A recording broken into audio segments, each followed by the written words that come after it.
একটা মায়ের কাছে তার সন্তানের থেকে ইম্পর্টেন্ট তো দুনিয়াতে আর কিছু হইতে পারে না, ইভেন তার হাজবেন্ডও না, মানে ফ্যাক্ট যেটা।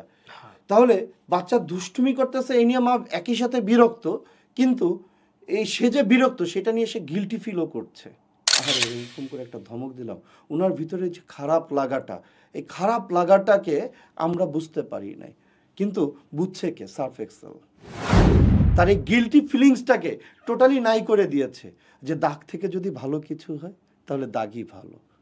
মানে এই যে বাচ্চাটা যে যে তার জামা কাপড় নোংরা করে আসতেছে, এটা নিয়ে মা তাকে বকা দিচ্ছে, মায়ের ভিতরে যে গিলটি ফিলিংসটা, এই যে যে ইমোশনাল যে জায়গাটা, এই ইমোশনাল জায়গাটাকে টোটালি টাচ করে গেল কে?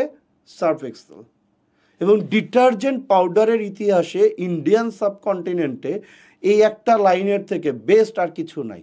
এবং আপনি সার্ফ এক্সেলের হিস্ট্রি ঘেটে দেখেন, এই যে দাগ থেকে যদি ভালো কিছু হয় তাহলে দাগই ভালো, এই ক্যাম্পেইন, এই একটা ক্যাম্পেইন সার্ফ এক্সেলকে মার্কেট লিডারের আসনে বসিয়ে দিয়েছে।